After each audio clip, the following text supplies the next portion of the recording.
नमस्कार। प्रस्तुत है आज का चिंतन। कठिनाइयों से घिर गए तो क्या हुआ? ये पल तो हर किसी के जीवन में कभी ना कभी आते हैं।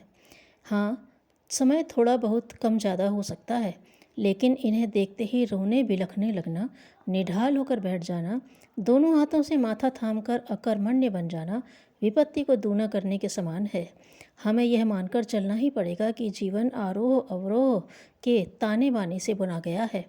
धूप छांव की तरह सफलताओं और असफलताओं की उभय पक्षीय हलचलें होती ही रहती हैं और होती ही रहेंगी।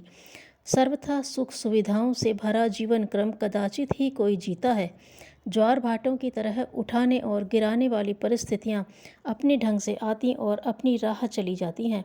तट पर बैठकर उतार चढ़ाव का आनंद लेने वाले ही जीवन नाटक के अनुभवी कलाकार कहे जा सकते हैं। सदा दिन ही बना रहे, रात कभी आए ही नहीं, भला यह कैसे हो सकता है? जन्मोत्सव ही मनाए जाते रहे, मरण का रुदन सुनने को न मिले, यह कैसे संभव है? सुख की घड़ियां ही सामने रहें, दुख के दिन कभी न आए, यह मानकर चलना यथार्थता की ओर से आंख मूंद लेने के समान है।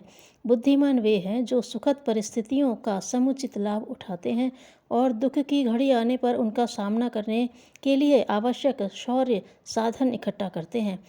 इसके अलावा दुख सिर्फ रुलाता ही नहीं है, परिस्थितियों से निपटने के लिए प्रचंड साहस और शौर्य का संचार भी करता है। इसकी पीड़ा हमें औरों की वेदनाओं का एहसास भी दिलाती है। जिसने कभी पीड़ा भोगी ही नहीं, वह दूसरों के कष्टों को भला क्या समझेगा? विकल वेदना की छटपटाहट तो वही समझ पाता है जो स्वयं परेशानियों के चक्रव्यूह से घिर चुका हो। फिर दुख भला किसके जीवन में नहीं आए? ईश्वर के अवतार प्रभु श्री राम स्वयं वन वन भटके, अपरिमित सामर्थ्य के धनी होते हुए रावण के छल कपट के जाल में फंसना पड़ा, पर उनकी विकलता अकर्मण्यता का पर्याय नहीं, शौर्य का मापदंड बनी। लोक विजेता रावण को पराभूत होना पड़ा। धर्मराज युधिष्ठिर अपनी सारी नीति निष्ठा के बावजूद शकुनी के कुचक्र में फंसे बिना न रहे। अपमान के अनेकों जहरीले घूंट पीकर भाइयों सहित निर्वासित होना पड़ा, लेकिन वनवास की अवधि उन्हें अलौकिक तप से संपन्न कर गई। अर्जुन ने प्रायः सभी दिव्यास्त्र इसी अवधि में प्राप्त किए।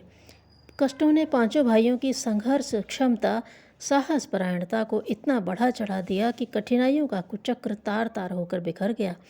कठिनाइयाँ कैसे और किस तरह, इन सवालों के उत्तर में हरेक की अपनी अपनी अनुभूतियाँ हैं, लेकिन प्रायः सभी का यह मानना है कि ऐसे ईर्ष्यालु इस दुनिया में कम नहीं जो कि किसी का सुख संतोष फूटी आंखों से नहीं देख सकते।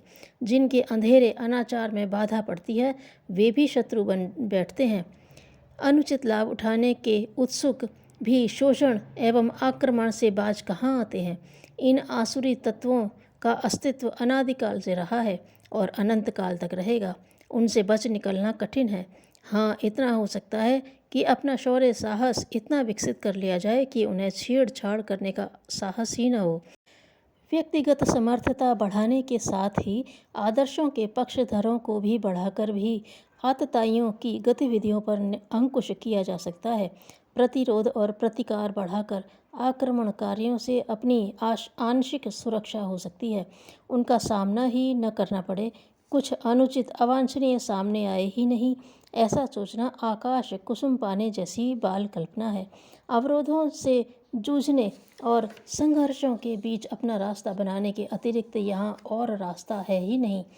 परिस्थितियों के अनुकूलता और प्रतिकूलताओं से इनकार नहीं किया जा सकता। शारीरिक संकट उठ खड़ा हो, कोई अप्रत्याशित रोग घेर ले, यह असंभव नहीं। परिवार के सरल क्रम में कोई साथी बिछुड़ जाए और शोक संताप के आंसू बहाने पड़े, यह भी कोई अनहोनी बात नहीं है। ऐसे दुर्दिन हर परिवार में आते हैं और हर व्यक्ति को कभी न कभी यह सहन करना ही पड़ता है। मनचाही सफलताएं किसे मिली हैं? मनोकामनाओं को सदा पूरी करते रहने वाला कल्प वृक्ष किसके आंगन में उगा है? ऐसे तूफान आते ही रहते हैं जो बड़े अरमानों से संजोए घोंसले को उड़ाकर कहीं से कहीं फेंक दें और एक एक तिनका बीन कर बनाए गए उस घरौंदे का अस्तित्व ही आकाश में छितरा दें। ऐसे अवसरों पर दुर्बल मनः स्थिति के लोग टूट जाते हैं। नियति क्रम से हर वस्तु का, हर व्यक्ति का अवसान होता ही है। मनोरथ और प्रयास भी सर्वदा सफल कहाँ होते हैं। यह सब अपने ढंग से ही चलता रहे, पर मनुष्य भीतर से टूटने न पाए, इसी में उसका गौरव है। समुद्र तट पर जमी हुई चट्टानें चिर अतीत से अपने स्थान पर जमी अड़ी बैठी हैं। लहरों ने अपना टकराना बंद नहीं किया सो ठीक है, पर यह भी गलत कहाँ है कि चट्टान ने कभी हार नहीं मानी। पलायन नहीं संघर्ष, बुजदिली नहीं साहस, अकर्मण्यता नहीं शौर्य, रुदन के आंसू नहीं, मन्यु की प्रचंडता ही मनुष्य की गौरवपूर्ण परिभाषा है।